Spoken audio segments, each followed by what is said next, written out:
Assalamualaikum warahmatullahi wabarakatuh. Perkenalkan, nama saya Fitri Novianingsih, guru BK dari SMA Negeri 1 Teras. Saya akan menyampaikan aksi nyata topik 3 mengenai perencanaan pembelajaran SMA sederajat. Subbab kali ini membahas mengenai topik layanan, pertanyaan pemantik, pemahaman bermakna, dan umpan balik yang akan kami sampaikan. Topik layanan BK mengenai cara manajemen waktu berdasar skala prioritas. Tujuan layanan ini adalah supaya siswa dapat membagi prioritas waktu dengan melaksanakan kegiatan yang penting terlebih dahulu, sehingga mereka memiliki kehidupan yang lebih teratur dan memiliki karakter yang disiplin yang tentunya akan berguna bagi masa depan siswa-siswi. Pertanyaan pemantik, apa manfaat dari manajemen waktu bagi diri kita? Pemahaman bermakna menggunakan media kerikil, pasir, dan toples. Media yang digunakan adalah toples ibarat waktu dalam sehari, kerikil ibarat kegiatan yang penting, dan pasir kegiatan yang kurang penting. Berikut akan saya sampaikan di video selanjutnya mengenai bagaimana pemeragaan penggunaan media BK ini. Ini adalah salah satu contoh pemahaman bermakna menggunakan media BK. Media yang pertama yaitu toples. Ini kita anggap sebagai waktu dalam satu hari yang akan kita isi dengan media kerikil dan pasir. Kerikil kita anggap sebagai kegiatan yang penting dalam hidup kita, kemudian pasir kita anggap kegiatan yang kurang penting dalam kehidupan kita sehari-hari. Kemudian keduanya nanti harus masuk ke dalam toples, karena toples ini kita anggap waktu dalam satu hari, semuanya harus masuk. Selanjutnya akan saya peragakan bagaimana jika kita melakukan kegiatan yang kurang penting terlebih dahulu. Misalnya ini kita bermain game terlebih dahulu dalam sehari.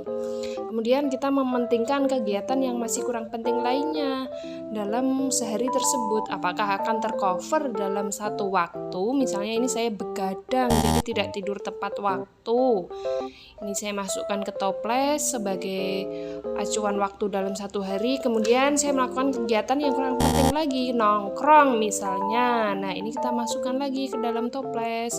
Berikutnya kita melakukan kegiatan yang cukup penting, misalnya istirahat yang cukup, mengerjakan tugas, kemudian kita lakukan kegiatan persiapan ujian yang saya anggap sebagai kegiatan penting. Jadi ini prioritasnya menyesuaikan diri kalian sendiri-sendiri aja ya.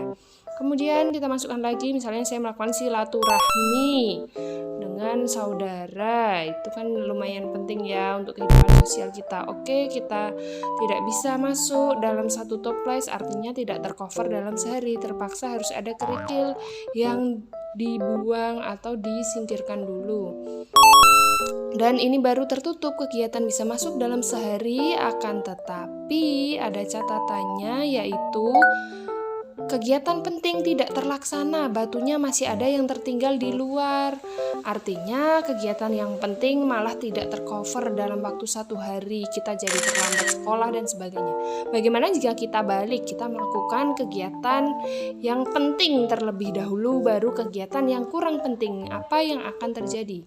Ya, ini saya melakukan istirahat yang cukup terlebih dahulu, mengerjakan tugas terlebih dahulu, melakukan kegiatan penting lagi, membaca buku, kemudian ikut les, serta melakukan persiapan ujian terlebih dahulu, yang mana ini kegiatan penting semua yang saya laksanakan di awal. Setelah itu, ketika ada waktu yang tersisa dalam sehari, saya baru melakukan kegiatan yang kurang penting, misalnya menonton TV, kemudian traveling,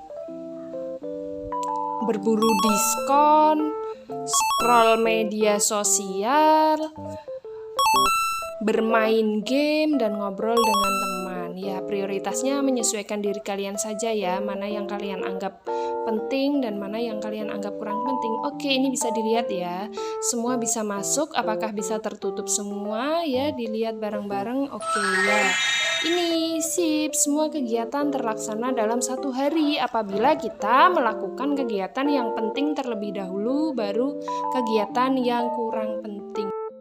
Ya, bagaimana teman-teman setelah mempelajari mengenai manajemen waktu menggunakan media BK, teman-teman menjadi semakin paham kan mana kegiatan yang harus kita dahulukan dan mana kegiatan yang harus kita tunda terlebih dahulu.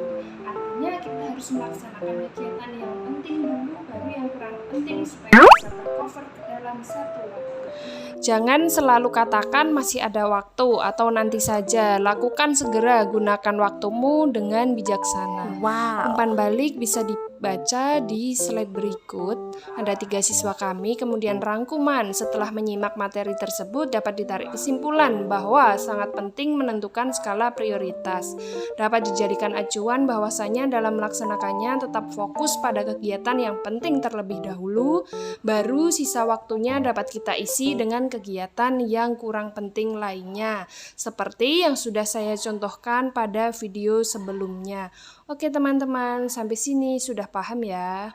Silahkan melakukan kegiatan penting terlebih dahulu. Terima kasih, semangat belajar Ibu dan Bapak Guru hebat.